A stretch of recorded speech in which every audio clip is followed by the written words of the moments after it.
Assalomu alaykum kuzatuvchilar. Sizlar bilan men Tursun Zohidjon. Mana bugun kech bo'lishiga qaramasdan Toshkent shahriga navbatdagi o'g'illarni chiqarib olmoqdamiz. Hozir ma'lumot beramiz shu haqida. 2 metrli qo'yo'g'irdan ozgina kattaroq variantni tayyorlab berdik. Eni 44 sm, chuqurligi 23, uzunligi 2 metr.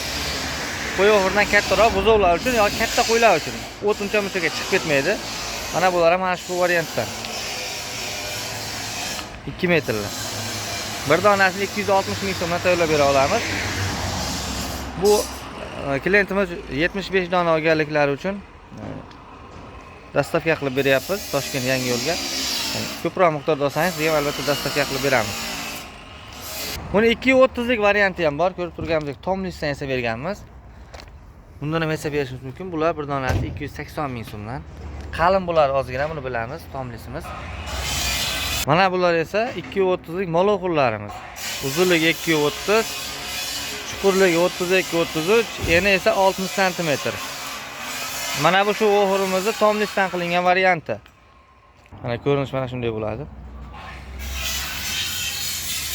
List qalinlik 2 mm. Mana bular esa 1.8 mm yollisdan qilingan. Ular 350 ming so'mdan, ularni 370 ming so'mdan tayyorlab bera olamiz. Ko'rib turganimizdek uzun og'illarga, yonlariga ham liskezi beryapmiz.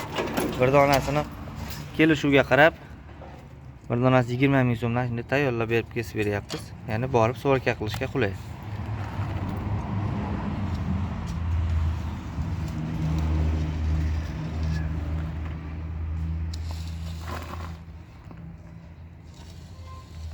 Shundan 3 ta chiqadi hozir. 3 dona chiqardi mana endi qo'yilganda. Qiynalmaydi. Olib ketgan ustasi ham bemalol ishni chiroyli qilib yakunlash mumkin.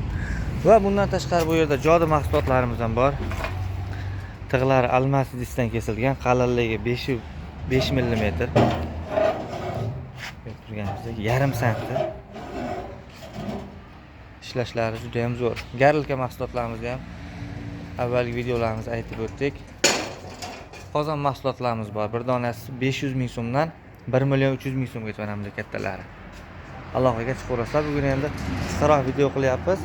Kech bo'lib qolganligi uchun to'liq obzorni ham albatta chiroyli qilib berishga harakat qilamiz.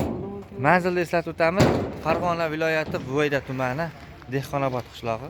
Kimga shunday chorva mahsulotlari bo'lsa, istalgan razmerda chiroyli, optimal holatda yasab berishga harakat qilamiz. Siz bilan men Tursun Zohidjon bo'ldim. Keyingi videomiz albatta siz uchun bo'ladi. Like va kommentariy kutib qolaman. Rahmat barchaga.